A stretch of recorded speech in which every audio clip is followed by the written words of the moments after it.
좋은 찬송을 들려주셔서 감사합니다. 제가 어제는 이 세상이, 특별히 미국이 통제사회가 되어가고 있다는 사실을 여러분에게 설득하려고 애를 썼습니다.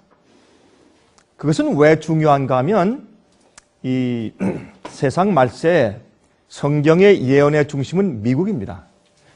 구약시대 성경 예언의 중심은 예루살렘이었습니다. 그래서 동쪽, 북쪽, 남쪽 할 때 예루살렘을 중심으로 해서 방향을 정했죠. 그러나 이 마지막 시대에는 미국을 중심으로 해서 예언이 성취됩니다. 근데 사실은 성경 예언에 별 관심이 없다거나 아니면 성경 예언을 확실하게 풀지 않기 때문에 사람들이 미국에 대한 그 중요한 예언을 사람들이 이해를 못하고 지나갑니다. 그래서 하나님께서 마지막 시대에 우리에게 이제 때가 되었는데 어떤 일들이 진행될 것이다, 또 어떻게 될 것이다, 무엇을 주의해라 하는 그 굉장히 중요한 예언의 초점들과 요점들을 사람들이 미스하는 겁니다. 그걸 이해하지 못하기 때문에. 그래서 이 미국에서 현재 일어나고 있는 사건들은 우리에게 굉장히 중요하고 심각한 것입니다. 제가 앞으로 이제 어려운 때가 곧 온다, 정말 말세가 되었다 그렇게 얘기하는 이유는 정말 환란이 눈앞에 보일 때는 너무 늦기 때문에 그렇습니다.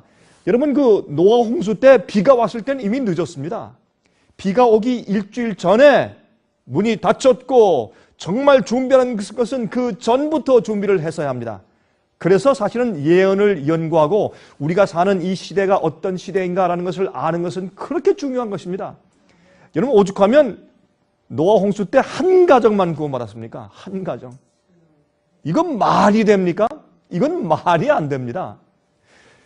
여러분, 해와 달과 별에 대한 그 놀라운 예언들의 성취, 갑자기 낮에 깜깜해지고 밤에 핏빛처럼 달이 피어나고 또 하늘에서 말이죠, 별이 떨어지는데 마치 무화과나무에 선과실이 떨어지듯이 대풍에 흔들려 떨어지듯이 그냥 떨어지는, 한 시간에 20만 개씩 떨어지는 그런 엄청난 일들이 왜 미국 동북부에서만 보이게 일어났느냐 말이에요. 그것은 그 당시에 말씀을 연구하는, 진리를 알고 예언을 연구하는 그리스도인들이 그 주들의 미 동북부에 주로 모여 살고 있던 때이기 때문에 주님께서 그들을 깨우기 위해서 그렇게 하신 것입니다.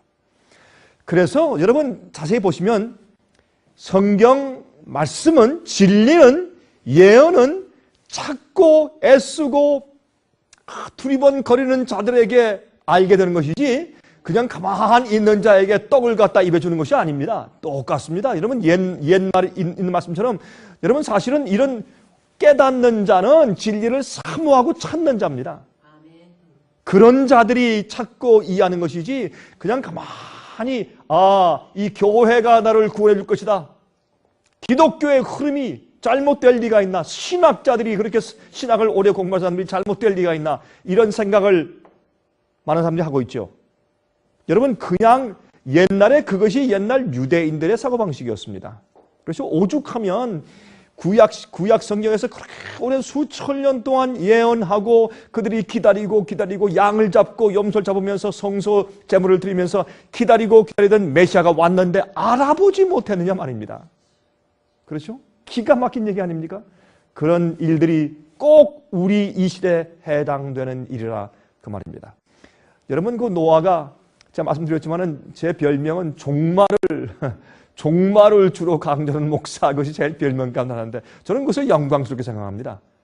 주로 그런 걸 말하지 않기 때문에 저라도 외쳐야 되지 않겠습니까? 그런데 노아가 참 기가 막혔을 겁니다. 제가 어제도 좀 말씀드렸지만 노아가 얼마나 기가 막혔겠어요. 120년을 외치고 나서 육체가 사는 날이 앞으로 120년밖에 안 될 것이다.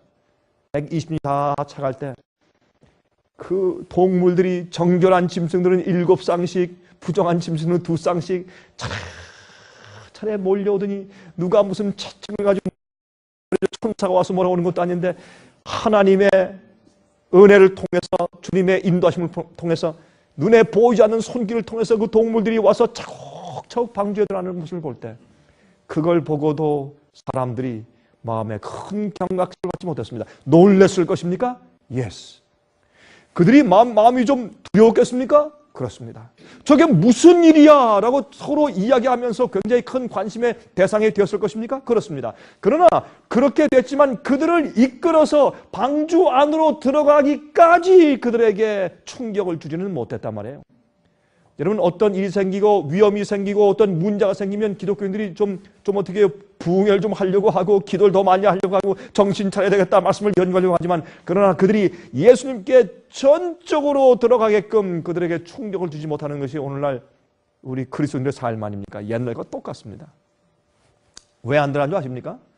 여보, 우리 들어갔다가 아직 정말 세상에 우리가 비를 본 적도 없는데 이 세상이 홍수로 멸망한다고 하니까 참 이상한 일인데, 저 노아의 말이 맞긴 맞는 것 같아. 너무 진지하고, 예? 또 세상에 가만히 보니까 세상이 너무 악해졌고, 저 동물들이, 말 없는 동물들이 지금 순종에 들어가는 거 보니까 저 분명히 맞긴 맞는 것 같은데, 여러분, 그런데 우리 더 확실한 증거가 보일 때까지 좀 기다립시다. 우리가 들어갔다가 나중에 비가 안 오는 날이면 우리가 그 망신을 어떻게 합니까? 어떻게 창피해서 나오겠습니까? 그런 마음들이었죠. 지금도 마찬가지입니다. 많은 사람들이요, 사실 하나님께 전적으로 굴복하지 못하는 것은, 설마 만약 이게 아니라면 확신이 없어요. 진리를 몰라요.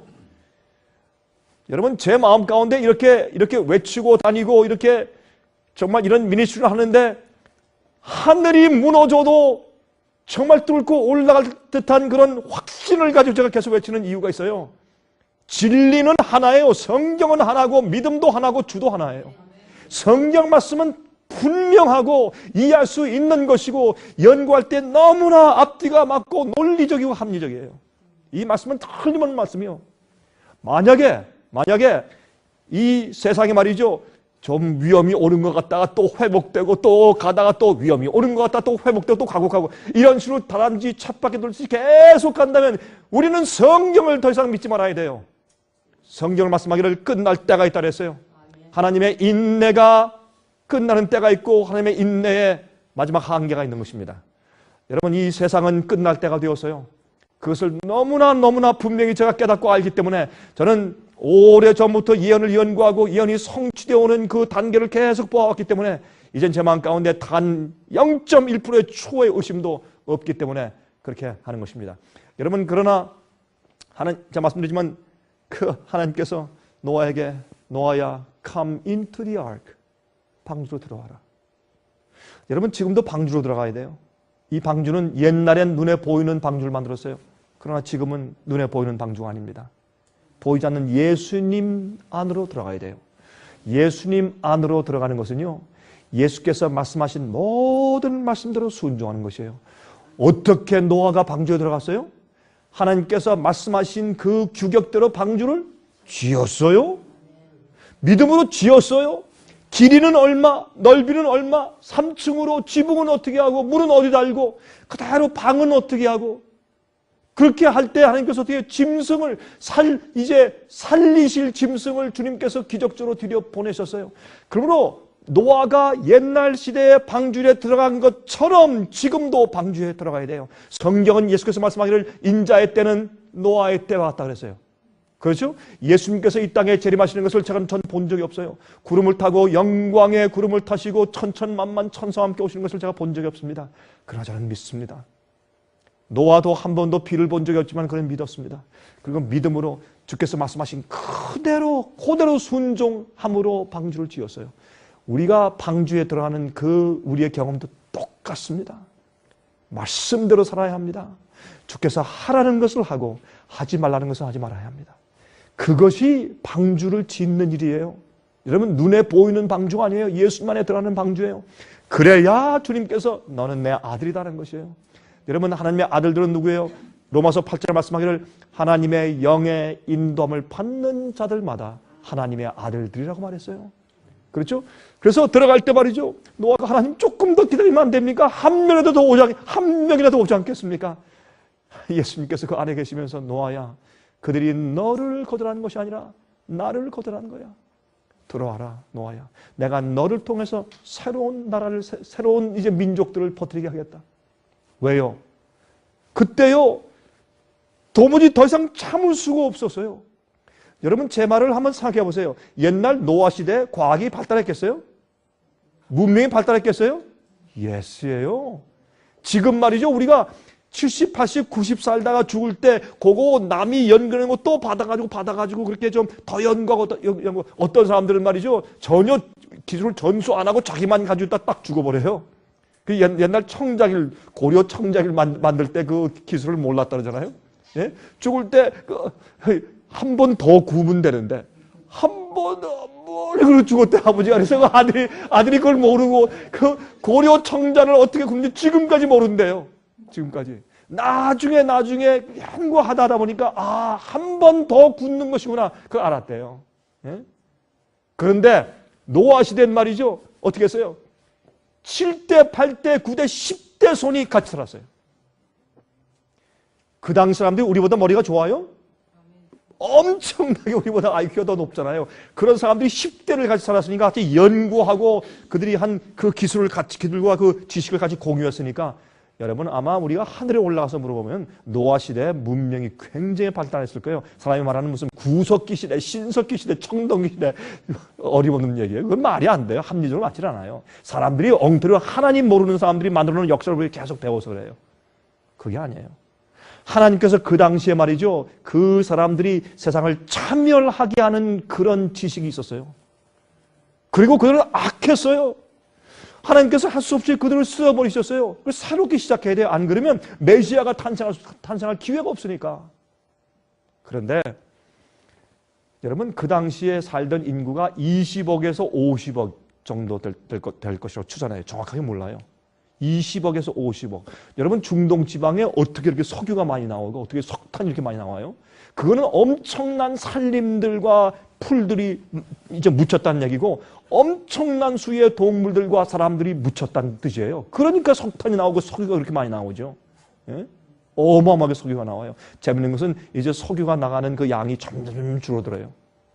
그렇죠? 이것도 노아의 때와 같다는 뜻 가운데 들어가는 얘기예요. 여러분 그때 노아 심정이 어땠을까?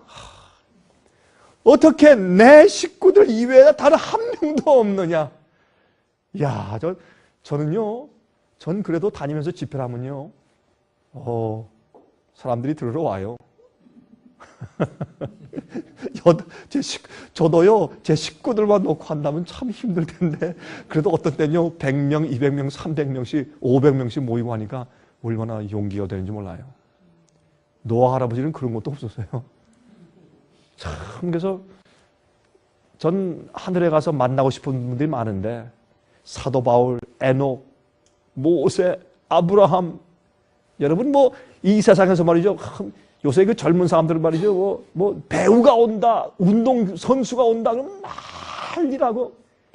아이고, 제가 한 번은 말이죠. 한국에 공항에 도착했는데 보니까 사람들이 꽉 모여있어. 저는 저를 환영하러 나온 줄 알았어요. 공항에, 인천공항에 사람들이 꽉 모여있고, 이게 뭐야? 그랬는데, 대부분 식구들 기다리라고 사람들이 좀 있는데, 그날은 꽉 차서 발디딜 팀이 없어. 그래서 내가 오늘 어떻게 알았나? 그랬는데, 가보니까 제 뒤를 따라서 어떤 배우가 나오더라고요. 그러니까 난리가 났어. 요즘에 한국에 있는 요새 돈 잘 버는 배우가 일본에 가면 일본의 도쿄 돔 야구 경기장에 5만 명씩 꽉 채운데 그날 그걸 보면서 아이고 사람들 참 정신이 나가도 한참 나갔다. 할 일 없어서 거기 요즘엔 말이죠. 하나님이 차지하셔야 할 마음의 자리를 배우, 가수, 운동선수로 인기인으로 다 채워놨어요. 여러분 이게 뭐예요? 우상숭배예요. 하나님 이외에 다른 것을 섬기는 건 전부 우상숭배거든 그걸. 예? 그런데 학교에서 특별히 기독교 미션 스쿨에서도 뭐해요? 예? 그런 거 하게 가수 초청에다가 음악회 시키고 이거 다 뭐예요? 둘째 계명 법안 다 미션 학교에서 다 학생들 모아놓고서 자 우상숭배하라 그래요. 예? 농구 선수 데려오고 야구 선수 데려오고 축구 선수 데려와서 말이죠. 이야 사람들이 정신 나가서 이렇게 영적으로 이 무뎌졌으니까 어떻게 되겠느냐 말이에요. 이게 세상에 그런 시대에 우리가 살고 있어요. 여러분 깨어나세요. 화면통에서 보시는 분들 제 말 잘 들으세요. 예? 정말 우리가 깨어나서 이제 정말 때가 되었다고 생각하셔야 돼요. 정말 노아는 용기 있고 담대한 자였어요. 그는 자기 있는 다른 사람들은 어떻게든지 돈을 벌어가지고 멋있는 집 짓고 잘 살려고 애를 쓰는데 노아는 자기 돈 전부 다 빼내가지고 전부 다 그걸 바쳐가지고 나무 잘라서 미친 짓 그 방주를 지었으니 얼마나 용기 있는 사람이에요. 여러분, 저는 이 시대에 노아처럼 살길 원합니다. 정말 노아처럼 살기를 원합니다. 저는 남이 뭐라고 하고 욕을 하고 뭐라고 할지라도 저는 노아처럼 살고 주께서 하신 말씀대로 살고 그렇게 믿고 그렇게 전하고, 저는 그래서 방주를 짓고 있습니다. 여러분, 저는 방주를 짓고 있습니다. 방주를 지으며 예수님을 사람들한테 설명하고 있습니다. 그러면 사람들이 올바른 복음을 가지고 내가 주님을 따르는 길이 이렇게 순종하는 것이구나. 이것도 해야 되겠네. 저것도 해야 되겠네. 빛을 받을 때마다 빛을 따라 나갈 때 우리가 방주 속에 들어가는 경험이 되는 것이에요. 여러분, 제가 오늘 말이죠. 여러분께 하나님의 영광이 임하는 사람들에 대해서 설명을 좀 드리려고 합니다. 하나님의 영광이 임하는 사람들, 이게 무슨 뜻인가? 마지막 시대 하나님께서 당신의 영광을 주세요. 그래야 영광을 우리가 퍼뜨리게 되어 있어요. 여러분, 이것은 중요한 얘기예요. 하나님의 영광이 임해야 우리가 영광을 비추는데, 하나님의 영광이 세상을 채워야 세상의 복음 사업이 끝나요. 보세요. 노아는 희생하면서 방주를 지었어요. 그랬을 때 예수님께서 방주로 들어와라 라고 말할 수 있었어요. 마지막 시대에 방주를 짓는 자들이 일어나야 돼요. 눈에 보이는 방주가 아니라 정말 주께서 말씀하신 대로 진리를 가르치고 그렇게 사는 것이요. 그러면 주님께서 말씀하신 대로 그 치수 그대로 방주를 지은 것처럼 우리가 주께서 말씀하신 명령대로 살고 가르쳐서 눈에 보이지 않지만은 예수님의 복음이 무엇이고 진리대로 사는 것이 무엇인지를 설명하고 나갈 때 드디어 사람들이 들어갈 수 있는 방주가 예배되는 것이에요. 전 그 일을 하는 사람이에요. 여러분, 사람들이 듣는 사람이 1명 듣든지 10명 듣든지 1000명 듣든지 10,000명 듣든지, 여러분, 요즘에 감사한 것은 말이죠, 우리가 이렇게 인터넷에 올려놓고 아니면 또 DVD나 CD를 주문해서 가져가라고 하고, 또 제가 다니면서 중국이나 한국에서 집회할 때, 또 남미에서 집회할 때 참 그래도 아직까지는 많은 영혼들이 귀를 기울이고 들어요. 전 저 앞에 얼마나 감사한지 몰라요. 하나님, 우리는 노아보다 훨씬 낫습니다. 노아보다 훨씬 낫습니다. 그러나 노아의 믿음을 가질 때가 옵니다. 이제 조금 있으면 앞으로요, 이 압박이 오고 핍박이 올 때 정말 그때 가서 누가 진리를 위해서, 누가 예수님을 위해서 설 수 있는 사람인지 그때 가서 봐야 돼요. 그때 가서 누가 정말 주님 편에 선 사람인지 그때 가서 봐야 돼요. 예? 하나님의 영광이 임해도 우리는 달과 같아요. 햇빛을 받아서 반사해야 돼요. 달이 밤에 보면 환하죠. 달빛에 우리가 길을 갈 수 있어요. 마찬가지로 우리는 하나님의 영광이 임해서 내 위에 임하신 주의 영광이 내 속을 비추어서 우리가 주의 품성을 반사해야 돼요. 주님의 진리를 반사해야 돼요. 이 일이 있어야 복음 사업이 끝나고 예수님 오세요. 예? 자, 이게 무슨 뜻인가 하는 것을 제가 오늘 좀 설명을 좀 드리려고 하는 것입니다. 여러분, 에스겔 36장 23절 보세요. 이렇게 말씀되어 있어요. 열국 가운데서 더럽힘을 받은 이름 곧 너희가 그들 중에서 더럽힌 나의 큰 이름을 내가 거룩하게 할지라. 내가 그들의 목전에서, 누구 목전에서? 주님의 복음을 순종치 않은 자들과 믿지 않는 자들에게. 제가 이 말씀을 왜 드립니까? 여러분, 데살로니가 후서 1장 보시면 예수님께서 재강림하실 때, 주님께서 심판하실 때 누굴 심판하시는가? 두 종류가 있어요. 믿지 않는 자들과 복음을 순종치 않는 자들. 그것은 뭐냐면 믿을 기회가 있어서요, 많은 사람들이 말이죠, 난 몰랐습니다, 핑계할 수 없어요. 하나님께서 모든 이 세상에 살고 있는 각자 개인들에게, 예? 어떤 개인들은 어린 아이들이고 애기들이고 어떤 때는 자기가 선악을 분별하지 못하는 어린 아이들이 있어요. 그런 어린 아이들과 애기들은 정말 거듭나서 구원받을 어머니와 아버지의 인침에 따라서 그 운명이 결정지어져요. 여러분, 그래서 우리 부모들의 책임이 얼마나 중요하고 두려운지 모르겠어요. 특별히 젊은 사람들. 여러분, 그래서 하나님께서 믿지 않는 자들 핑계하지 못해요. 주님께서 모든 사람들이 다 깨닫고 주워 들을 수 있도록 복음을 세상에 다 전파해 놓으셨어요. 다 퍼뜨려 놓으셨어요.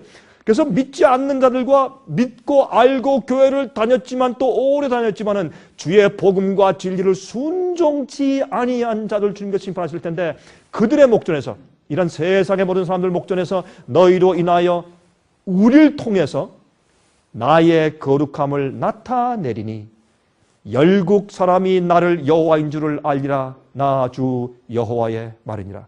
여러분, 앞으로 말이죠, 환란 때 말이죠, 재앙이 떨어지고 심판의 불이 떨어질 때, 그때 하나님께서 당신의 천사로 우리 위에 무지개를 다시고 재앙이 우리 가까이 오지 못할 때, 천인이 만인이 우리 곁에 쓰러질 때, 재앙이 우리를 가까이 오지 못하게 거룩한 천사로 막고 보호하실 때, 그때 이스라엘 사람들은 그때 깜짝 놀라면서, 아, 여호와가 함께 계시는 사람들이 저기에 있구나, 그런 생각이 있어요. 하나님의 거룩함을 나타내는 자들이 생길 것이에요. 열국 사람들이 나를 여호와인 줄 알리라. 여러분, 그 이스라엘 백성들이 출애굽할 때 홍해를 건너서 나오자 모든 애굽 사람들과 바로의 군대가 이스라엘 백성들이 여호와의 백성인 것을 그들이 알았어요. 그런 일이 생길 것이에요. 자, 이사야 60장 1절 보시면 이런 말씀이 있어요. 이사야 60장 1절에 일어나라, 빛을 발하라. 이는 내 빛이 이르렀고 여호와의 영광이 내 위에 임하였음이니라. 우리가 어떻게 빛을 발하요? 우리 속에는 예수님과 같은 그런 온전한 품성이 없어요. 우리가 빨리 그걸 닮아야 돼요. 어떻게 닮아야 돼요? 내가 주 앞에 100% 굴복하면 주님께서 내 속에 오셔서 당신의 품성을 100% 반사할 수 있어요. 내가 80% 굴복하면 80%밖에 안 되는 것이에요. 그렇죠? 보세요. 일어나, 빛을 발하라. Rise and shine. 그랬죠? 왜?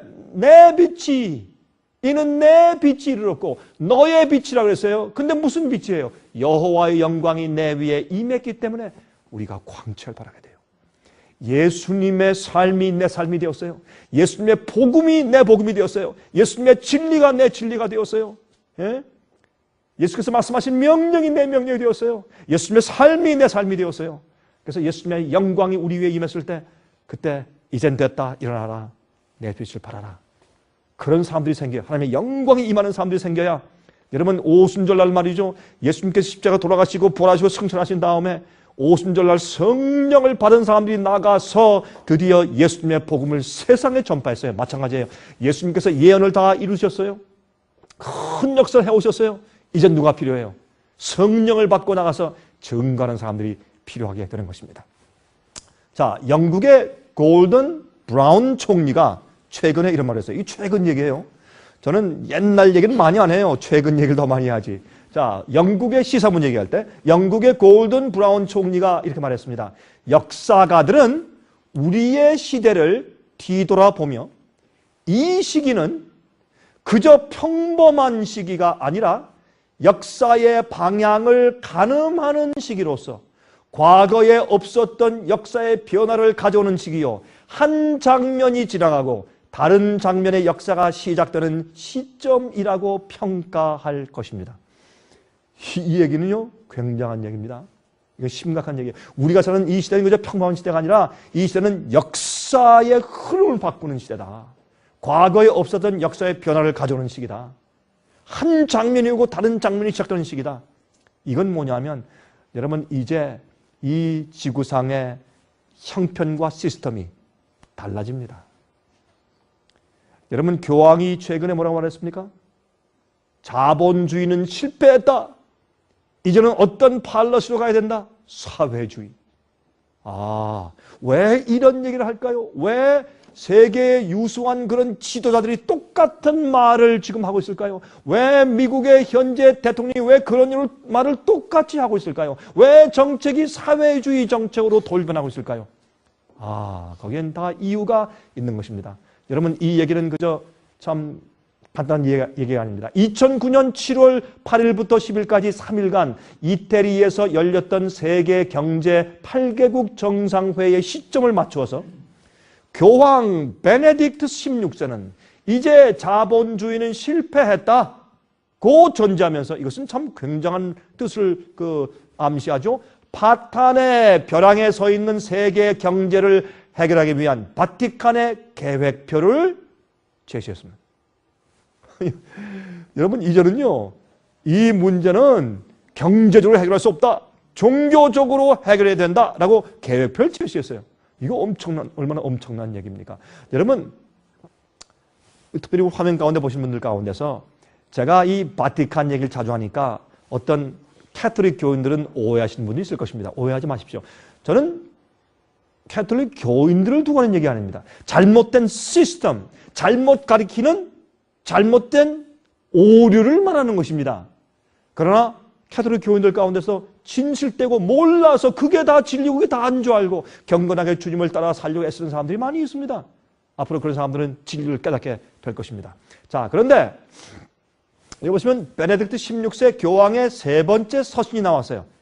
Third Encyclical. 그래 부르죠. Third Encyclical. 그래서 이제 세 번째, 이 교황이 된 다음에 세 번째 서신이 나오면서 전 세계 돌리면서 이것은 말이죠. 지난 7월 달에 8개 경제 대국이 모여서 회의하는 그 시점으로 해서 그걸 낸 다음에 오바마 대통령에게 그것을 전달하였습니다. 자, 그 서신의 제목은 라틴 말로 Caritas in Veritat라고 말했는데 이것을 영어로 Charity in Truth.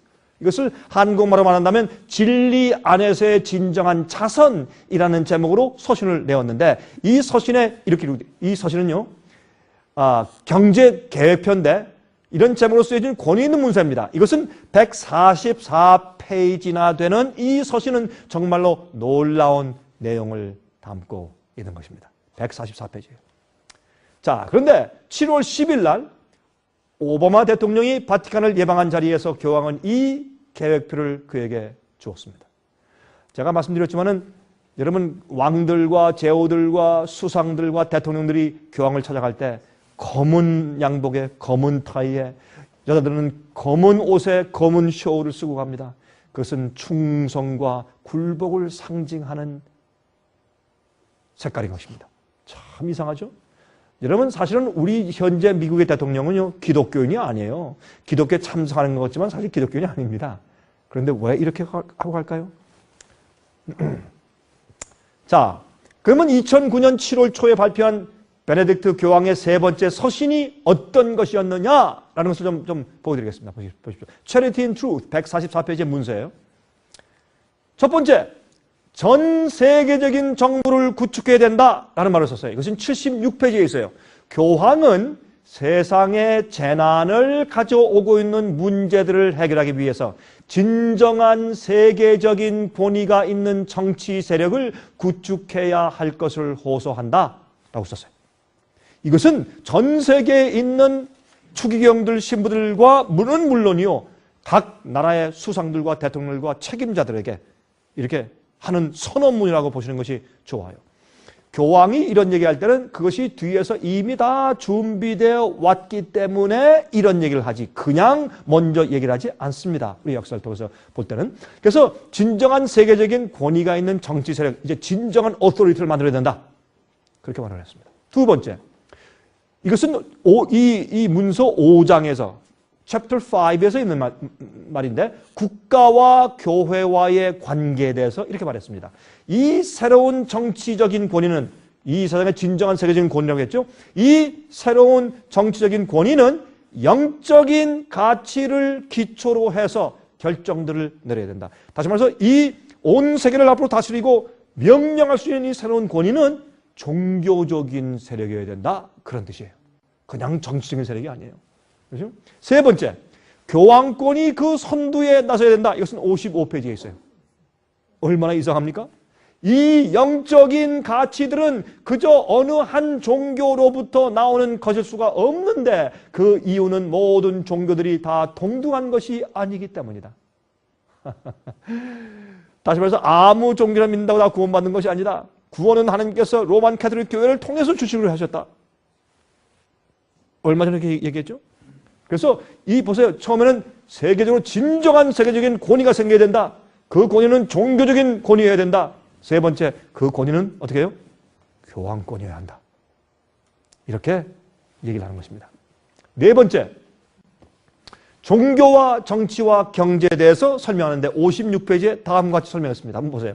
교회는 사회의 모든 면에서 영향력을 행사하여야 하는데 하나님께서 사회 공적인 분야에서 자세히 말하자면 하나님께서 문화, 경제, 특히 정치적인 면에서 분명한 위치를 차지하여야 하기 때문입니다.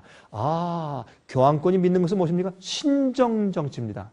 하나님께서 바티칸을 통해서 지시하신 대로 세상이 인도받아 가야 하는 신정정치를 믿습니다.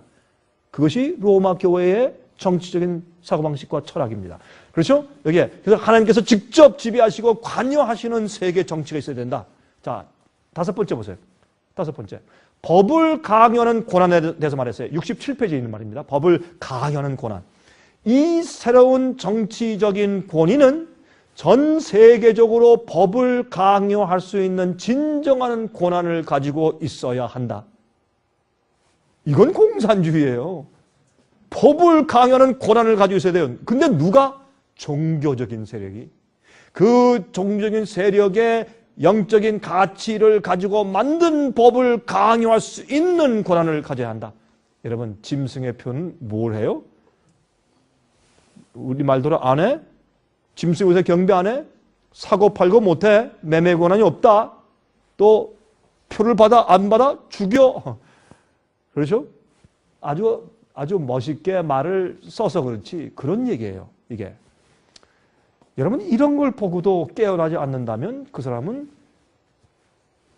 성경에 관심이 없는 사람이지. 아니에요? 자, 여섯 번째. 매매하는 일을 주관하는 권한이 있어야 한다. 3장에, 챕터 3에 있어요. 3장에 있는 얘기예요.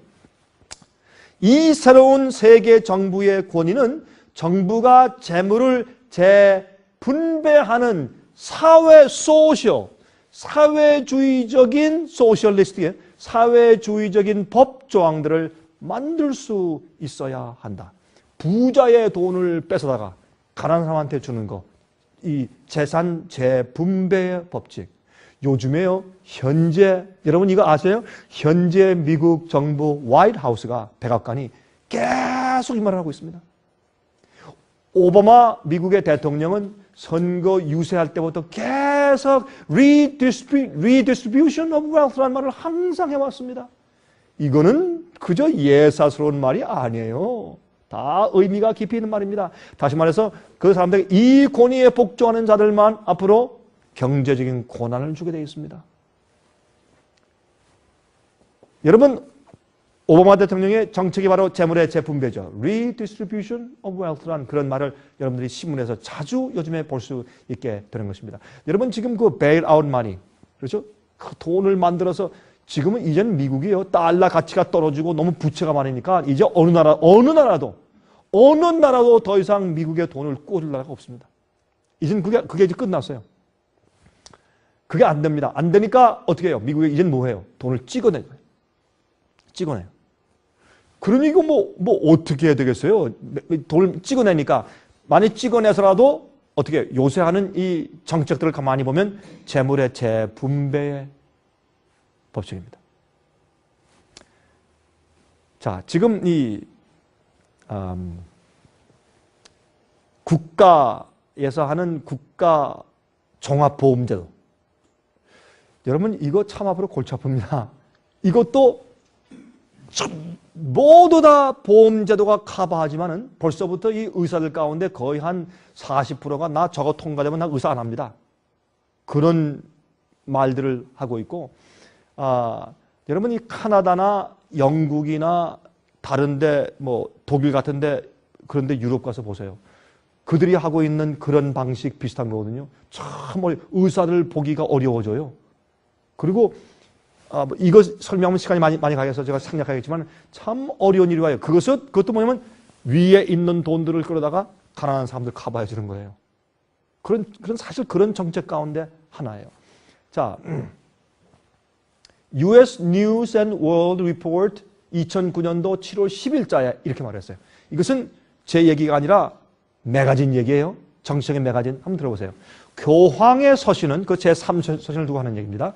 교황의 서신은 백악관이 오바마 대통령과 교황의 만남에 대하여 열렬한 반응을 보이게 만들고 있는데 백악관이 그 서신을 좋아했어요. 왜? 그 이유는 이 교황의 서신이 이 두 지도자들이 교황과 미국 대통령 두 사람이 현 시점의 경제적인 문제에 대하여 꼭 같은 시각을 가지고 있다는 사실을 보여주고 있기 때문이라고 백악관의 캐톨릭 교회 고문은 말했다.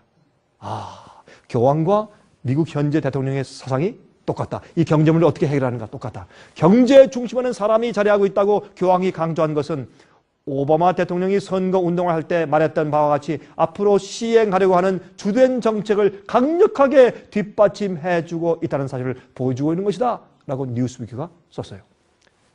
자, 7번째, 그 서신의 7번째 요점입니다. 노동조합이 힘을 얻어야 된다. 이건 25페이지에 있어요. 노동조합들이 새 세계 질서를 구축하는 일에 결정적인 축을 이루어야 한다. 여러분, 노동조합에 가입하면 내가 원하든지 원치 않든지 단체적인 압박에 의해서 따라가야 합니다. 그렇죠? 노동조합에 대한 이 문제는 좀 심각한 일입니다. 8번째, 교회의 목표. 노동조합은 뭐합니까? 데모하죠. 혁명을 일으킬 수 있는 주체 세력이 돼요. 8번째, 교회의 목표가 무엇이냐? 7페이지에 있어요.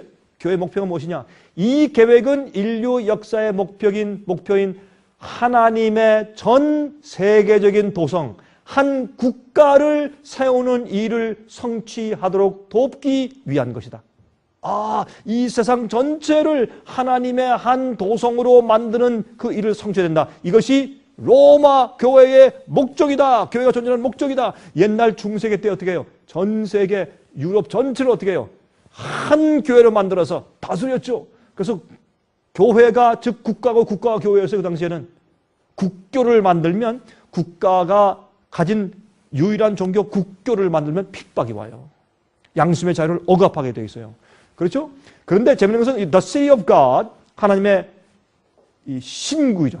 하나님의 도성이라는 이 책 어거스틴이 썼는데 그거는 뭐냐면 로만 캐톨릭 교회를 통해서 이 세상이 한 도시국가가 되어서 그 법에 의해서 다스려지는 하나님이 직접 교회를 통해서 다스리는 이 theocracy, 이건 신성정치, 그거를 설명한 책이 바로 The City of God이에요. 그게 교회의 목표예요.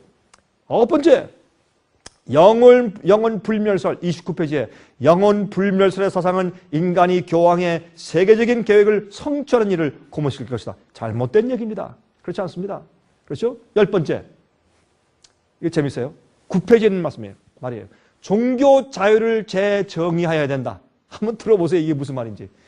국가들의 정치를 간섭하지 않는 반면에 교황은 자유를 로마 교회의 가치관들로 세워진 법들을 세계가 순종하는 한도 내에서의 자유로 재정의한다. 여러분, 얘기 들어서 다시 한번 읽을까요? 무슨 뜻인지 이해하셨죠? 예? 이 자유가 무엇이냐? 자유는 이 로마 교회의 가치관들로 세워진 법들을 세계가 순종하는 한도 내에서의 자유로 재정의한다. 교회가 국가의 영향력을 행사하여 사람들에게 진리의 견해를 강요할 수 있을 때야 비로소 국민들은 자유하게 되는 것이다. 자유는 우리가 말하는 법칙대로 순종할 때 그때 진정한 자유가 있는 것이다. 왜? 어기면 자유가 없어요. 죽어요, 앞으로. 이 진리의 사명이야말로 교회가 절대로 포기할 수 없는 일이다. 참, 여러분, 이게 바로 요한계시록 13장의 예언을 현대말로 풀이해서 설명해 준 거예요. 여러분, 요한계시록 13장 예언을 잘 보시면 바로 이런 얘기예요. 자, 이제 타임지 2009년도 7월 7일자의 타임지에서 이렇게 말했어요. 타임지 매거진이 이런 얘기를 다 했어요. 한번 보세요. 하나님이 현재 세계 경제 위기를 어떻게 다루시고 있는지에 대하여 생각해 본 적이 있는가? 타임지가 예? 하나님께서는 이번에 이러한 그 경제 파탄을 어떻게 다루실까? 우리는 물론 잘 알 수가 없다. 그러나 로마 천주교회의 사람, 전능자의 수장인 교황은 마침내 그의 견해를 발표하였다. 어떻게 발표했나 보세요. 교황 베네딕트 16세는 오랫동안 기다려왔던 그의 세 번째 서신인 Charity in Truth, 진리의 안에서의 진정한 자선이라는 문서를 통하여서 우리의 경제적인 재난의 문제들의 근본 이유들을 말하면서 한때 강력했던 달러화의 회복에 대한 해결책보다 훨씬 더 큰 거룩한 계획표를 제시하여 주었다. 아니, 타임지가 그걸 가지고 거룩한 진짜 경제 문제를 해결하는 거룩한 계획표를 제시해 줬다라는 이런 언급을 다 했어요. 자, 이사야 60장으로 돌아갑니다. 이런 시대에 우리가 지금 살고 있어요. 여러분 기도해 보세요. 정말 우리가 살고 있는 때가 세상에 정말 마지막 종국에 와서 있는지 없는지 한번 기도하며 살펴보세요. 제 말이 맞는가 안 맞는가? 예? 여러분이 저 강 목사 너무 위기의식을 주려고 하고 저거 안 맞아 하면 버리세요. 듣지 마세요. 그러나 기억하세요. 그 다음부터 여러분과 여러분 가정의 구원은 여러분들이 책임을 지세요. 예? 자, 이사야 60장 1절부터 5절을 말씀했습니다. 일어나라 빛을 발하라 이는 내 빛이 이르렀고 여호와의 영광이 내 위에 임하였습니다. 자, 여호와의 영광이 주의 백성들에게 임하면 어떤 일이 생기는가 보세요.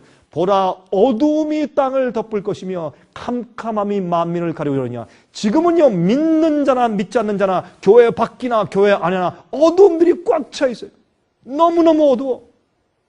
이럴 때 사람들을 다 어두움이 덮고 가리고 있지만은 오직 여호와께서 내 위에 임하실 것이며 그 영광이 내 위에 나타나리니 열방은 내 빛으로 열왕은 비치는 내 광명으로 나오리라. 여러분 보세요. 옛날에 말이죠. 오순절에 다락방에서 성령을 받은 약 120명이 나와서 외쳤을 때 그때 지금까지 그 많은 유대인들이 말이죠. 그 주에는 이방인들이 유대 종교자들과 신학자들과 제사장들과 법관들, 율법사들과 랍비들 때문에 어떻게 해요? 꽉 어둠의 오류와 오해의 어둠에 꽉 덮여서 만민이 어둠에 가리워져 있었어요. 그때 주님께서 성령을 부어주셨을 때 120명이 일어나서 외쳤을 때 드디어 그들이 무엇을 봤어요? 빛을 보기 시작했어요.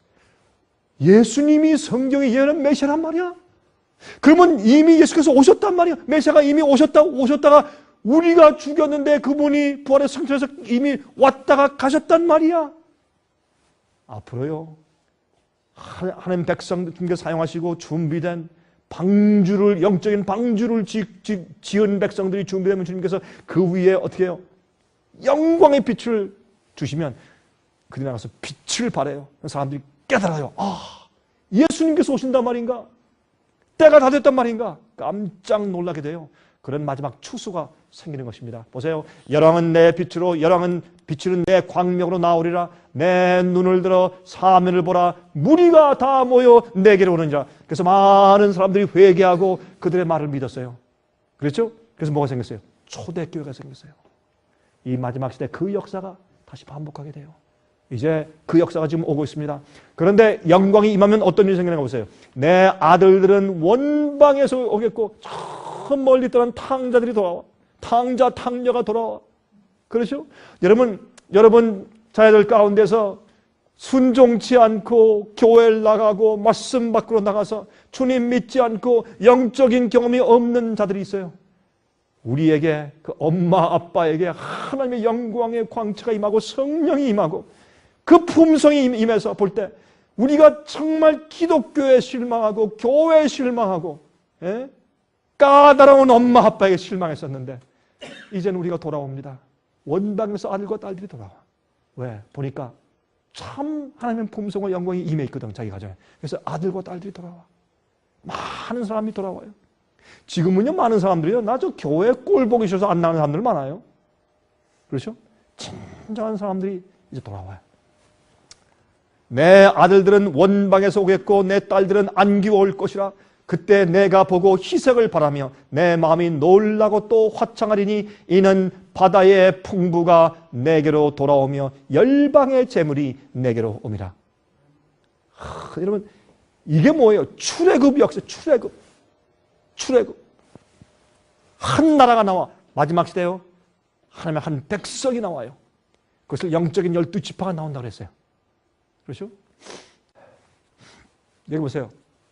이사야 62장 1절부터 3절 보시면 이렇게 말씀되었어요. 나는 시온의 공의가 빛같이 예루살렘의 구원이 횃불같이 나타나도록 시온을 위하여 잠잠하지 아니하며 예루살렘을 위하여 쉬지 아니할 것인즉 열방이 내 공의를 열왕이 다 내 영광을 볼 것이요.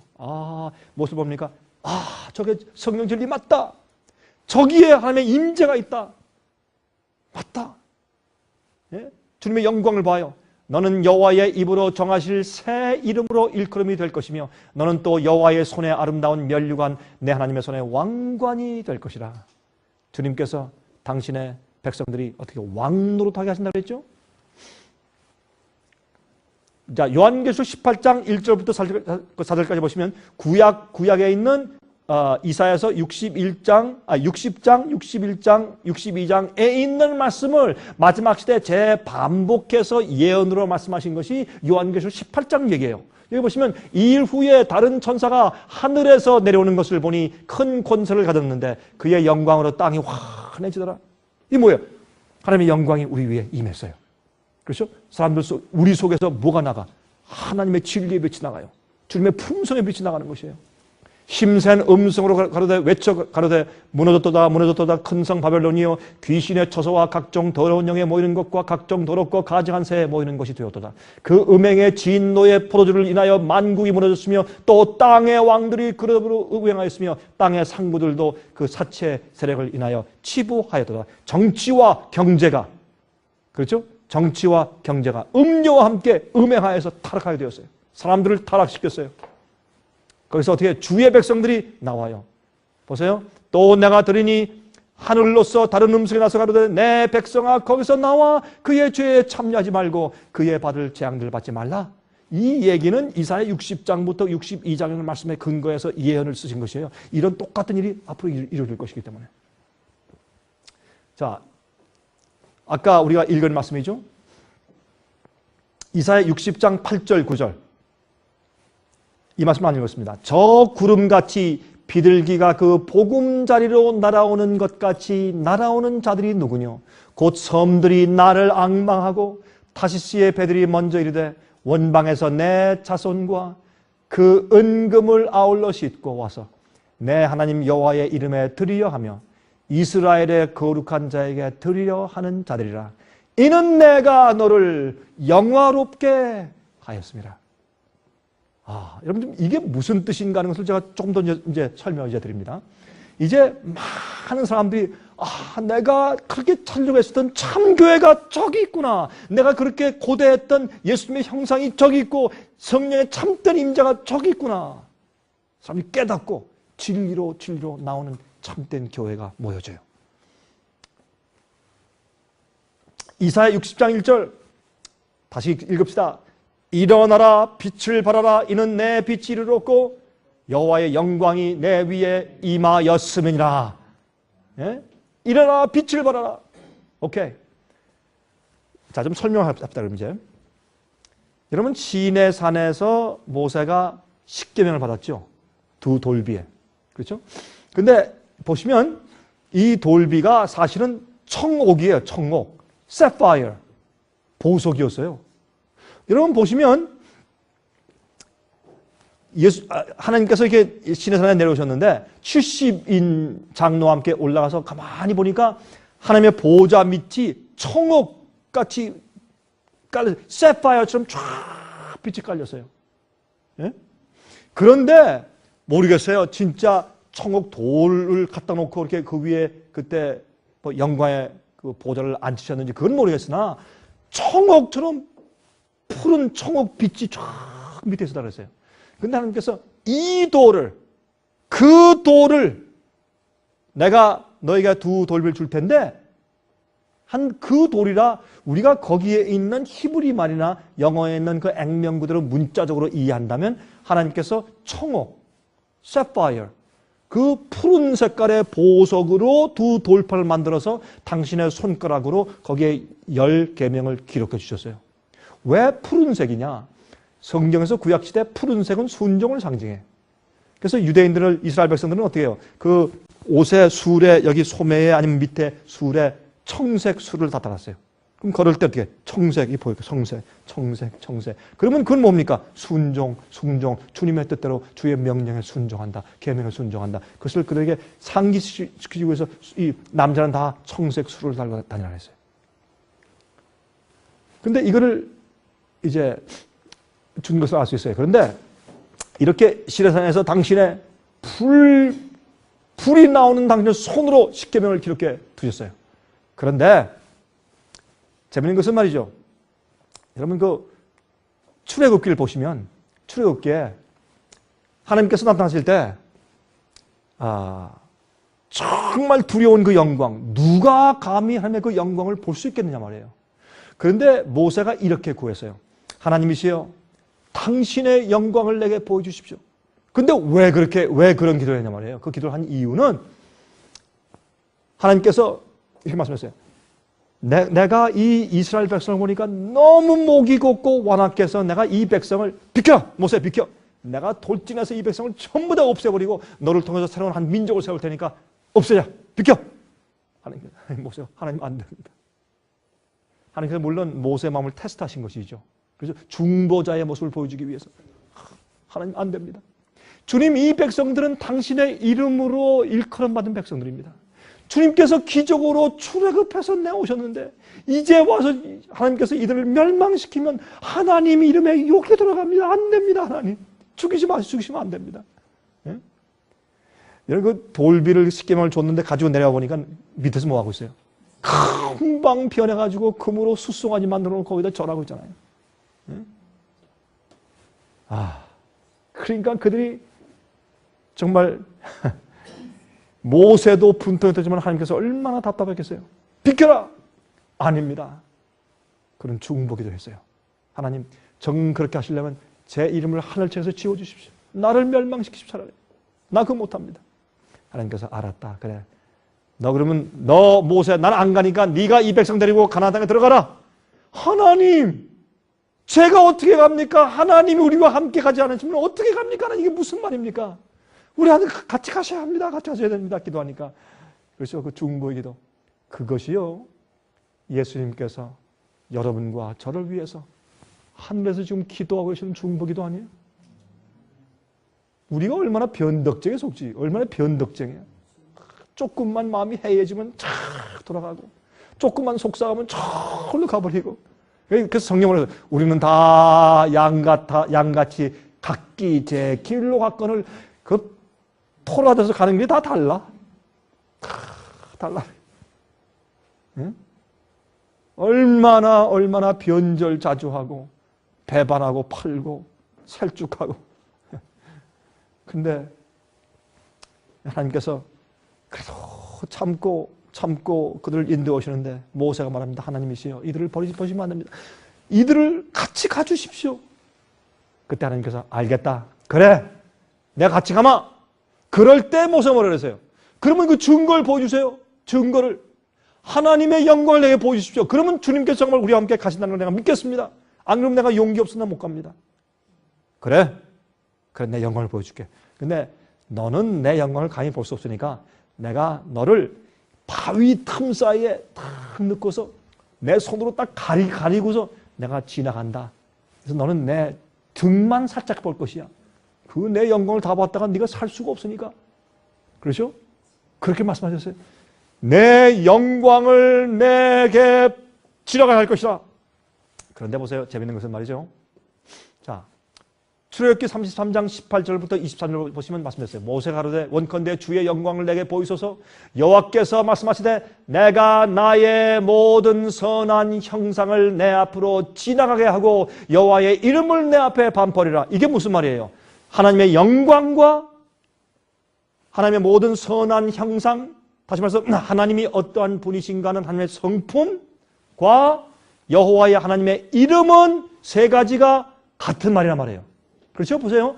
주의 영광을 내게 보여주십시오 하니까 그래 알았다. 내가 나의 모든 형상, 선한 형상을 내 앞으로 지나가게 하고 내 영광을 보여줄게. 하나님의 영광은 뭐예요? 빛이 나는 그것만 말하는 것이 아니라 하나님의 품성을 말하는 거죠. 어떤 하나님인가? 또 하나 뭐예요? 여호와의 하나님의 이름이에요. 그 영광이에요. 내 앞에 반펄이라 나는 은혜 줄 자에게 은혜를 주고 긍휼히 여길 자에게 긍휼을 베푸느니라. 또 가라사대 내가 내 얼굴을 보지 못하려니 나를 보고 살 자가 없음이니라. 여호와께서 말씀하시되 보라 내 곁에 한 곳이 있으니 예? 너는 그 반석 위에 섰으라. 너는 반석 위에 서 있으라. 여러분 성령의 반석은 누구예요? 예수 그리스도가 반석 아니에요? 예? 그러니까 너는 한 곳 반석 위에 서 있으라. 내 영광이 지나갈 때 넌 지금 감당을 못하지만 그 반석 사이에 내가 둘 것이야. 내 영광이 지나갈 때 내가 너를 반석 틈에 두고 반석 갈라진 그 사이에 두고 내가 지나가도록 내 손으로 너를 덮었다가 손을 거두리니 내가 내 등을 볼 것이요 얼굴은 보지 못할 것이라. 여러분 우리가 하늘에 올라가면 어떻게 될 것이요? 얼굴과 얼굴을 대면해 볼 것이요. 요한일서 3장에 그렇죠? 그러나 이 땅에서는 하나님의 얼굴을 볼 수가 없어요. 우리가 예수님의 품성을 닮을 때 예수님의 품성을 담는 건 뭐예요? 아버지의 뜻대로 사는 품성이에요. 예? 자비롭고 은혜롭고 그렇죠? 하나님의 품성이에요. 예수께서 이 땅에 오셔서 아버지의 뜻대로만 사셨잖아요. 예수님께서 그게 예수님의 품성이었어요. 또 예수님의 그 자비하고 온유한 성품이었어요. 자 보세요. 그래서 성경에는 하나님의 영광은 하나님의 이름이고 하나님의 이름은 하나님의 성품이에요. 이 세 가지 낱말은 동의어 같은 것을 말하는 같은 뜻입니다. 자, 그런데 이 반석은 누구예요? 모세가 광야에서 반석을 치거나 반석을 명했을 때 거기서 물이 나왔어요. 그것은 우리에게 생명수를 허락하시는 예수님께로부터 나오는 생명수를 상징하는 것 아니겠습니까? 그렇죠? 반석은 예수님이시에요. 그래서 반석 대신 예수 그리스도. 근데 재밌어요. 여러분 찬송을 부를 때 여러분 찬송과 가사를 얼마나 여러분들이 생각하시면서 부르시는지 모르겠어요. 근데 여러분 이게 기가 막힌 거예요. 한번 들어보세요. 옛날에 찬송과 가사를 쓴 사람들은 바로 이 모세 경험을 알고 이 찬송을 쓴 거예요. 무슨 찬송가인 줄 아세요? 만세 반석 열리니 내가 들어갑니다. 이게 무슨 뜻인 줄 아세요? 자 보세요. 만세 반석이 열렸어. 반석은요 틈이 없어야 돼. 하나가 반석이어야 돼요. 근데 그 속에 틈이 생겼어. 만세 반석이 열렸어. 우리가 들어가서 숨을 수 있게. 그 만세 반석이 좀 틈이 생기고 열려서 우리가 들어갈 수 있는 것이 어디예요?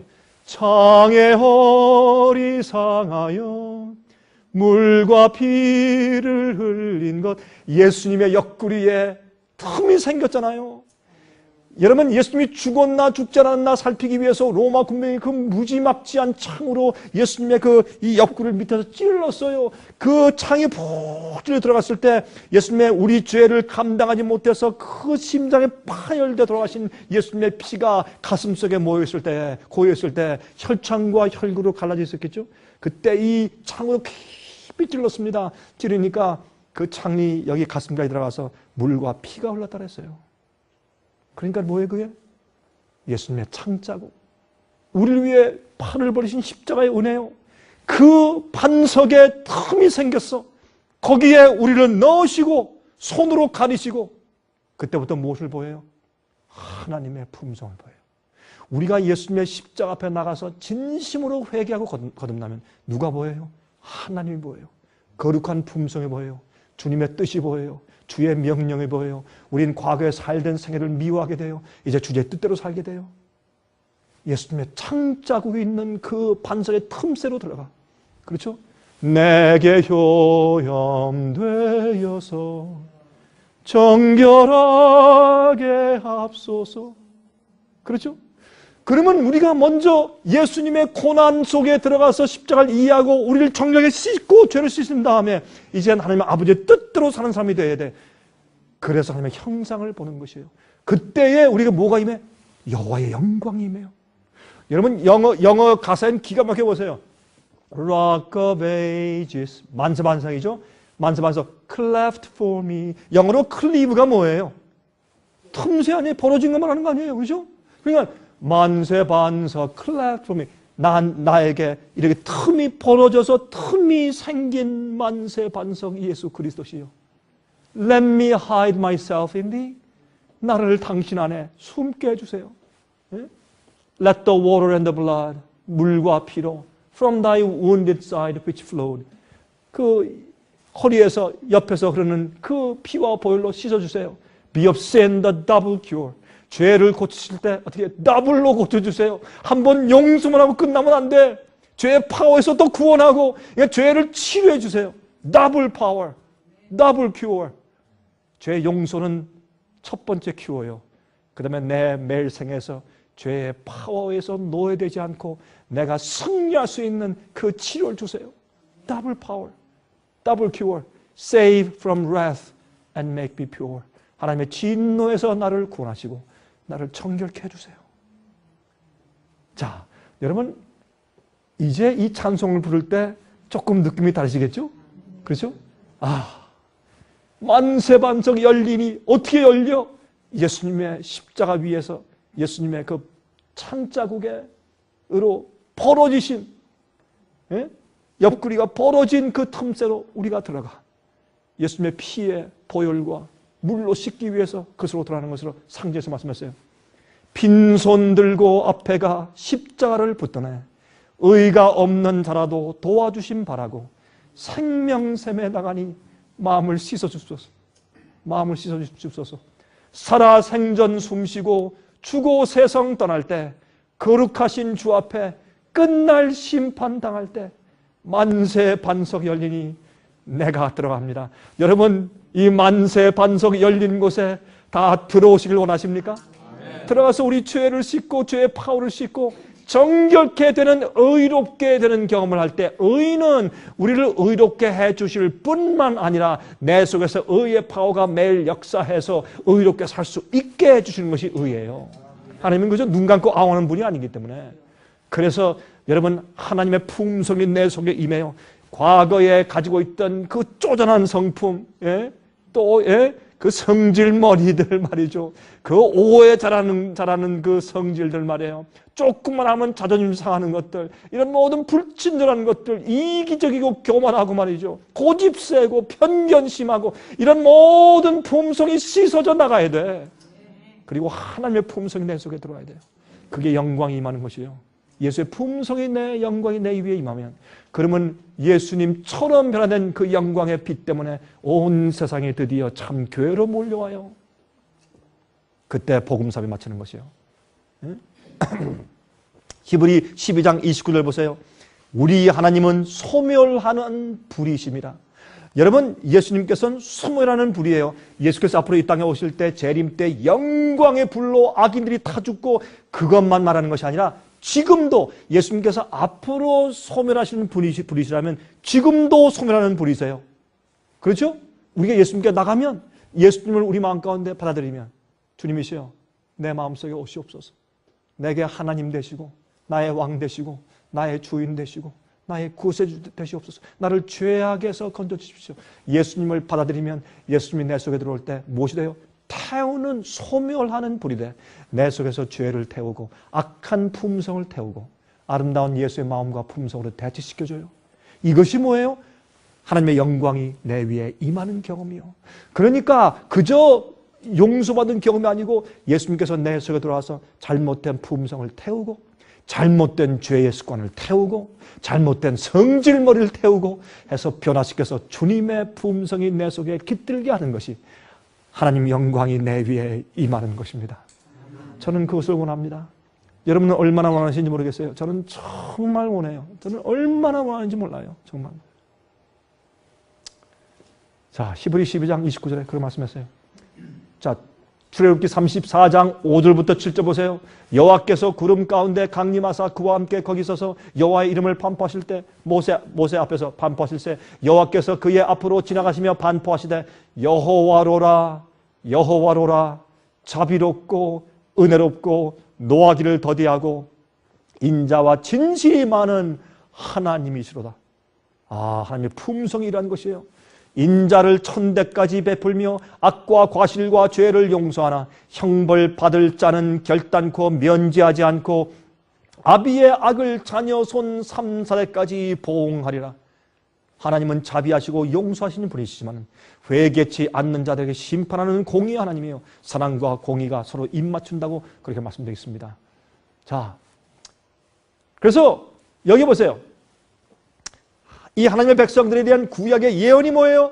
이사야 60장 21절 22절에 보면 내 백성이 다 의롭게 되어 영영이 땅을 차지하리니 그들은 나의 심은 가지요 나의 손으로 만든 것으로서 나의 영광을 나타낼 것인즉 그 작은 자가 천을 이루겠고 그 약한 자가 강국을 이룰 것이라. 때가 되면 나 여호와가 속히 이룰 것이라. 이것이 구약의 주의 백성에 대한 예언이에요. 이 일이 우리에게 이 시대에 앞으로 이루어질 것이에요. 조금 더 실제로 말해볼까요? 하나님께서 모든 교회, 모든 교파, 심지어 로만 캐톨릭 교회까지 주님의 백성들을 가지고 있어요. 이 주의 백성들이 앞으로 무엇을 보느냐? 저게 진리구나. 내가 오해했었구나. 이건 잘못된 거네. 저게 성경적이네. 주님께서 이게 성령 운동이 이런 것이 아니구나. 진짜 성령 임재가 저기 있구나. 그럴 때가 와요. 주님의 참 백성들에게 성령의 영광이 덮이는 때가 와요. 그때 주의 백성들이 내 백성에서 나와 주의 백성이 나오는 놀라운 일이 생겨요. 교회는 잘 들으세요. 교회는 교파가 아닙니다. 교회는 건물이 아닙니다. 교회는 인간적인 조직이나 국가도 아닙니다. 교회는 참된 하나님의 사람들, 백성들입니다. 성경대로 믿고 따르고 주님의 명령대로 따라 사는 정말 거듭나고 의롭게 된 말씀대로 사는 사람들, 예수님의 임재가 함께하는 그 사람들이 교회지 교파나 교단이나 건물이나 조직이 교회가 아닙니다. 그래서 앞으로 주님께서 참 교회를 일으키실 때 사람들이 이 세상 각곳에서 흩어진 교회지만 주님께서 많은 사람들이 저게 참 교회구나 라고 깨닫게 될 것이에요. 그 사람들은 세상에 흩어져 있으나 그들이 믿고 전파하고 말하는 진리와 교리가 똑같을 것입니다. 그들이 행하는 일이 똑같고 품성이 같을 것이에요. 그렇죠? 여러분, 지금은 병 고친다 그러면요, 저는 에이즈병을 고쳤다. 예? 전 그런 사람 못 들어봤어요. 여러분 들어보셨어요? 에이즈병 다 한번 안수했더니 에이즈병이 나왔다. 예? 그 다음에 또 정말 위에서 기도하니까 죽은 자가 살아났다. 뭐 이런 거 들어본 적 있어요? 없죠? 앞으로요, 주님의 영광이 임하면, 주님의 성품이 임하면 예수께서 행하신 것 같은 기적이 일어나요. 예수께서 말씀하기를 너희는 앞으로 내가 한 것보다 더 큰 것을 할 것이라 그랬어요. 근데 사람들은 지금 뭐래요? 성령을 주십시오. 그런데 성령이 원하는 대로 행하진 않으면서 성령을 달라고 그래. 예수님의 품성은 원하면서 예수님의 능력만 구해. 그게 잘못된 거예요. 그러면 나쁜 영이 임해요. 예수님의 품성을 받고 하나님 아버지의 품성을 받고 성령이 원하는 대로 살아야 성령께 이용당하는 사람이 돼야 성령의 능력을 받는데, 성령의 품성과 예수의 품성을 원치 않고 능력만 바랄 때 그건 뭐예요? 교만이요. 교만이요. 자기 자랑이요. 말은 안 하지만 깊숙이 속에 그게 깔려있는 거예요. 그러니까 그걸 이용해서 마귀의 영을 줄 수 있어요. 마귀가. 그러나 그거 말고 하나님의 영광이 임한 사람들, 예수님의 영광, 예수님의 피의 보혈로 정결케 씻은 다음에 참된 영광이 임한 그 사람들 말이에요. 그 사람들에게 앞으로 성령의 파워가 임해요. 왜 성령의 파워가 임하냐면 그 사람들은요, 그것을 가지고 자랑하거나 나타내거나 남용하지 못할 자들이에요. 너무 예수의 마음을 받고 겸손하고 그들은 주 앞에 굴복하고 하나님의 영광만을 위해서 쓰여지고 큰일 생길 때 하나님만 찬송하고 주님께만 크레딧을 돌리고 주님께만 영광 돌리고 내가 한 게 아닙니다. 그래서 큰 능력을 베풀어서 죽은 자가 일어나고 에이즈 병이 고쳐지고 절름발이가 일어나고 소경이 눈을 뜨는 엄청난 당신은 나한테 와서 한 10번 안수 받아야 되겠는데 당신은 한 7번 받으면 되겠다. 이런 거 말고 옛날에 문둥병자가 예수님께 와서 7번 안수 받고 나왔더라. 그런 말씀이 성경에 없어요. 그렇죠? 하나님의 영광의 능력이 임하면 죽은 자가 부활하는, 나사로처럼 부활하는 말이죠. 그런 능력이 일어날 때 여러분, 기적은 기적 때문에 기적이라는 것이 아니고 기적이라는 이유는 기적을 볼 때 저거는 that's impossible. 어떻게 저런 일이 생기지? 저거는 하늘에서부터 온 것일 수밖에 없다. 그렇기 때문에 지금 저 기적을 하는 사람이 말하고 가르치는 것은 저건 하늘에서 온 진리야 라는 것을 증거해 주기 위해서 기적이 수반하는 것이에요. 기적을 위해서 기적이 임하는 것이 아니에요. 잘 보시면은. 그래서 앞으로 하나님의 영광이 임한 사람들, 판석의 틈사에 들어가서 씻고 보일러 씻고 하나님의 영광을 본 사람들, 하나님의 품성을 본 사람들, 그 사람들에게 성령의 파워가 주어질 때 일어나서 빛을 발하라. 내 영광이 내 위에 임했으니 그 경험이 들어올 때 이 세상이 뒤집어져요. 지금은요, 주의 백성들이 말하면 사람들이 별로 관심을 안 가지죠. 조금만 있어 보세요. 이 세상의 온 천지의 모든 사람들이 주의 백성들에게 전부 다 귀를 다 돌려서 이게 뭐야 하고 다 주의를 집중하는 때가 와요. 그때 주님께서 복음사업을 아주 손쉽게 짧은 시간 동안에 마치실 것이에요. 여러분, 제가 이런 말씀 드리는 것은 여러분들이 마음 가운데 이게 준비가 돼야 돼. 이게 무슨 일이 생길 것이구나. 어떤 자들을 통해서 역사하실 것이구나. 참 주님의 성령 역사가 무엇이구나. 그래서 지금부터 마음 가운데 준비를 하셔야 돼요. 이사야 61장 3절 그들로 의의 나무 곧 여호와의 심으신 바 그 영광을 나타낼 자라 일컬음을 얻게 하려 하심이라. 하나님의 품성과 영광을 나타낼 자로 주께서 준비시키시고 빼내시는 것입니다. 이러한 자라고 주님께서 부르세요. 드디어 나는 이 교회에, 이 사람들에게, 이 그룹에게, 이 개인에게 드디어 나는 내 마음 가운데 안전함을 느낀다. 드디어 내가 마음이 평안하고 이제 좀 마음이 안정되고 이제 너희를 믿겠다. 왜? 드디어 내가 너를 통해서 내 영광을 나타내는 자라고 세상에 공포할 수가 있다. 그런 자가 되면 얼마나 좋겠어요, 우리가. 사람들이 우리를 통해서 하나님을 볼 수 있으면 얼마나 좋겠어요.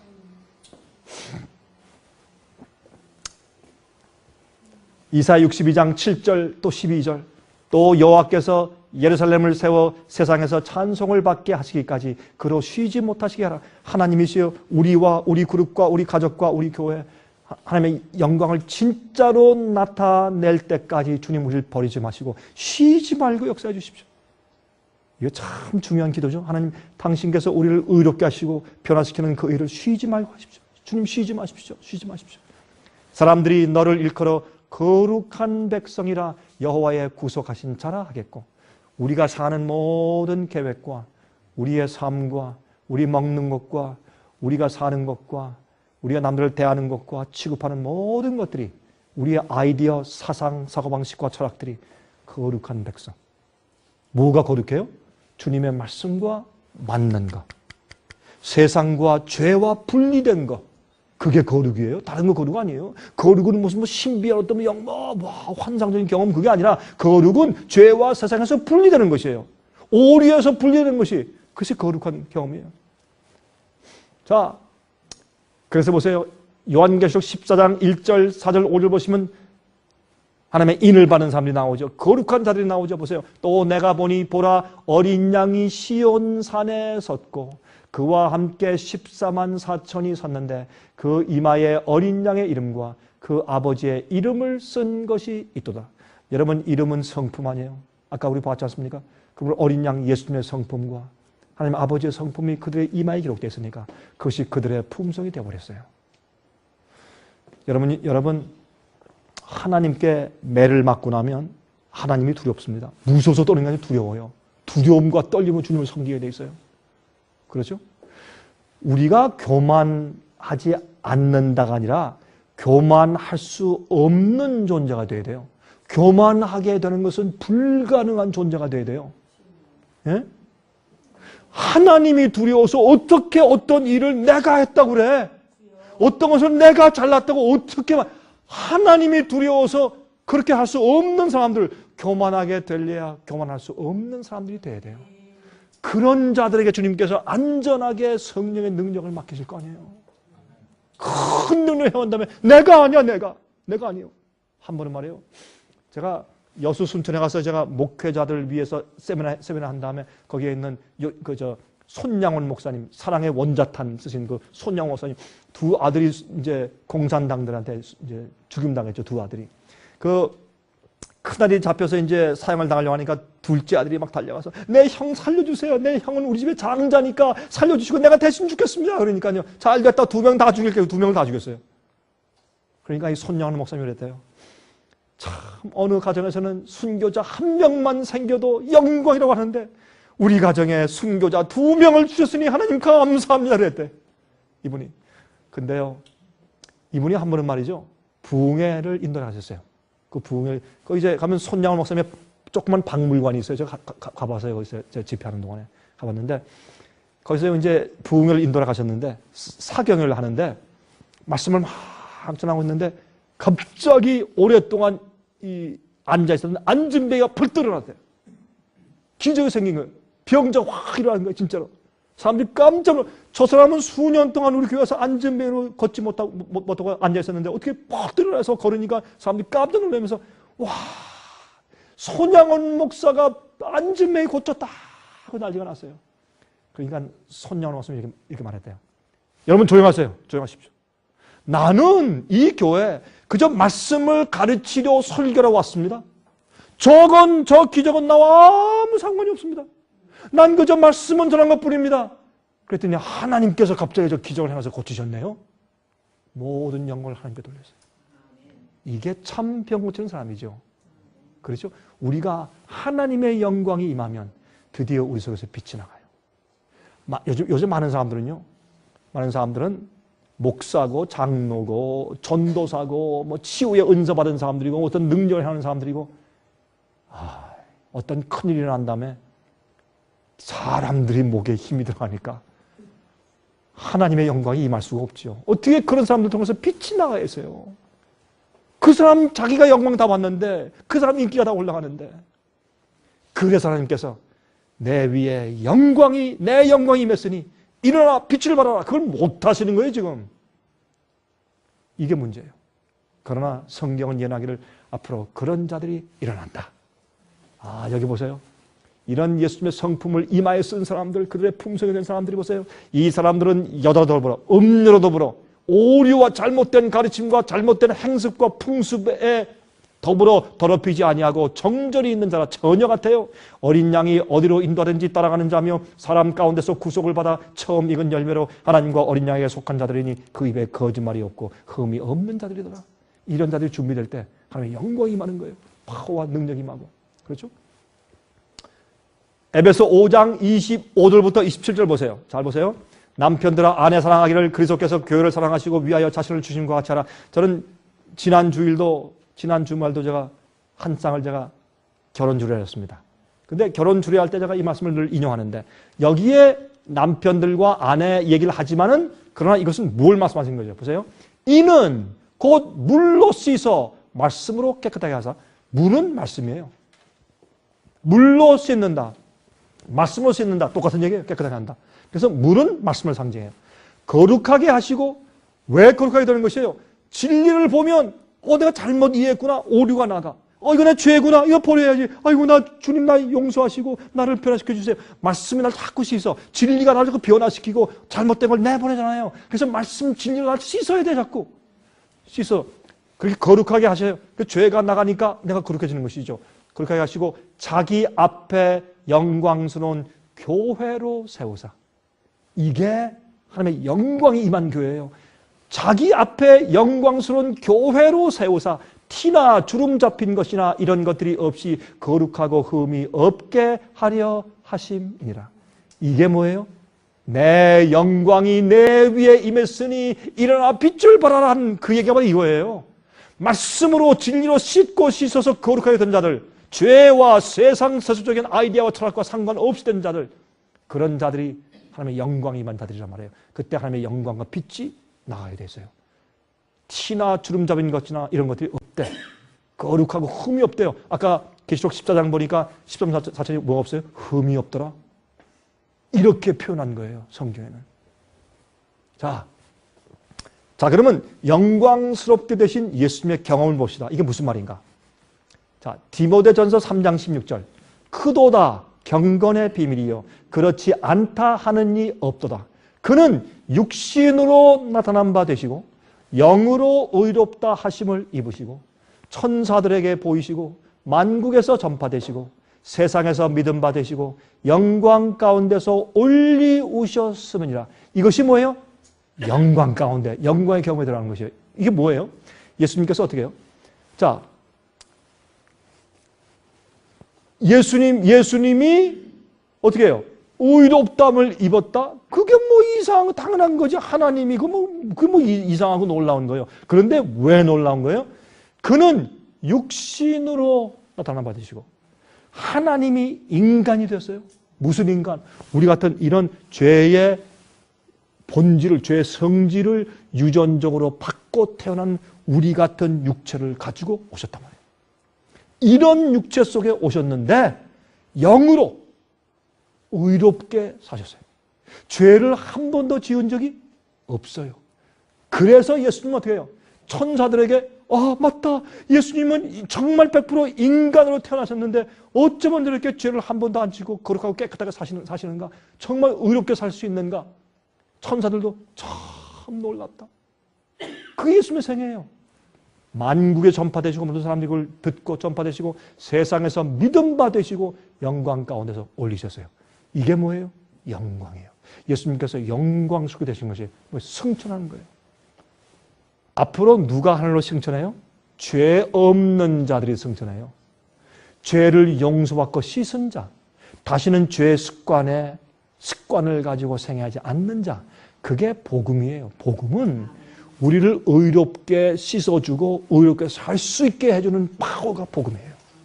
그래서 그런 경험을 한 예수님께서 우리의 모본으로 그렇게 사셨어요. 우리 같은 인간 육신으로 오셔서 그렇게 사는 것을 보여주셨거든요. 그래서 영광 가운데 승천해서 올리셨어요. 우리도 앞으로 영광 가운데 승천에 올라갈 것입니다. 그렇죠? 자, 그러므로 영광이 우리에게 임한다는 것이 무슨 뜻인지 좀 이해가 되죠? 요한복음 1장 14절 말씀이 육신이 되어 우리 가운데 거하시면 예수님이 우리 육신 인간이 되셨어요. 우리처럼 슬프고 마음 아프고 배고프고 졸렵고 외롭고 상처받고 그런 인간이 되셨어요. 그리고 어떻게 해요? 유혹과 시험을 받았어요. 히브리서에 말씀하기를 모든 일에 한결같이 시험을 받은 자로 내 죄는 없으시냐. 예수님께서 유혹과 시험을 당하셨어요. 그러나 이기셨어요. 무슨 힘으로? 하나님이니까 그건 뭐 당연하지. 하나님께서 무슨 죄를 져.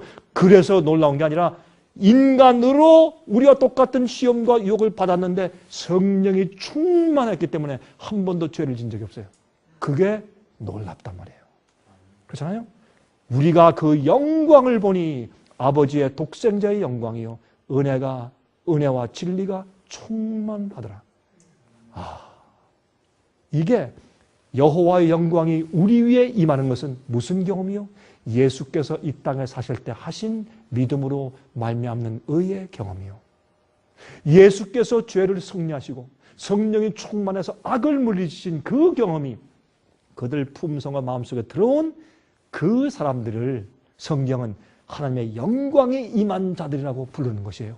그 자들이 일어나서 빛을 발할 때 세상 복음사업이 끝나고 예수께서 오시는 것이에요. 얼마나 분명해요. 우리 처음부터 그걸 어떻게 시작해야 돼요?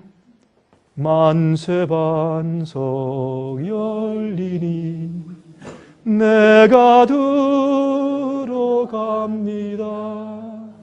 창에 어리상하여 물과 피를 흘린 곳 내게 효염되어서 나를 정케 합소서. 이게 우리의 시작이에요. 오늘 저녁부터 그렇게 시작해야 돼. 다시 우리는 앞으로 나갔다가 또 뒤로 물러갔다가 다 나갔다가 물러갔다가 요요 게임을 너무 많이 했어. 가는 거 같다가 또 뒤로 물러가다가 하나님께서 옳은 것을 잘한다 잘한다 하는데 딱 넘어져. 이거 또 이렇게 세워지면 또 오면 잘한다 뭐라 하는데 또 넘어지고. 너무나 그걸 자주 했어. 이젠요 예수님께 갑시다. 예, 예수님께 만세 반석이 열리니 그 준비해 주실 방법은 다 준비되어 있잖아요. 만세 반석이 열리니 내가 들어갑니다. 내가 들어갑니다. 그래서 앞으로 사람들이 우리를 볼 때 하나님의 독생자의 영광, 예수님의 영광, 품성을 우리 속에서 읽을 수 있을 때까지 우리가 나가야 돼요. 그래서 에스겔 36장 24절에 말씀했어요. 아까 읽었죠. 열국 가운데서 더럽힘을 받은 내 이름 곧 너희가 그들 중에서 더럽힌 나의 큰 이름을 내가 거룩하게 할지라. 아유 뭐 그리스도인이 뭐 저래, 장로가 뭐 저래, 목사가 뭐 저래, 믿는 자가 뭐 저래 하든 예수님의 이름이 더럽힘 받았는데 그 더럽힌 이름이 다시 거룩해야 될 텐데 내가 그들의 목전에서 너희로 인하여 나의 거룩함을 나타낼 것이라. 아 그렇다. 저들이 믿는 자구나. 저들이 거룩한 자구나. 야 저들이 세상을 이기는 자구나. 저들이 성령을 받은 자들이구나. 라는 것을 인정받는 백성을 주님께서 일으키시는 것입니다. 열국 사람이 나를 여호와인 줄 알리라. 나 주 여호와의 말이니라. 일어나라. 빛을 발하라. 이는 내 빛이 이르렀고 여호와의 영광이 내 위에 임하였느니라. 아멘. 정말 저는 이 경험이 있길 바라고 저는 이 경험을 전도하고 가르치고 강의하고 설교하고 있으면서 이런 경험이 먼저 제 속에 이르기를 저는 매일 주 앞에 기도합니다. 여러분과 저는 연약한 죄인들이고 부족한 사람들입니다. 우리가 실수가 많았고 넘어진 것들이 많았습니다. 그러나 우리가 만세 반석이 열렸습니다. 그 앞에 들어가면 다시 주님 안에서 씻고 정결케 할 때 주님께서 우리를 불쌍히 여기셔서 주님의 거룩한 뜻을 이루실 것입니다. 그래서 주님께서 여러분을 앞으로 사용하셔서 큰 역사를 이루시기를 제가 간절하게 기도합니다.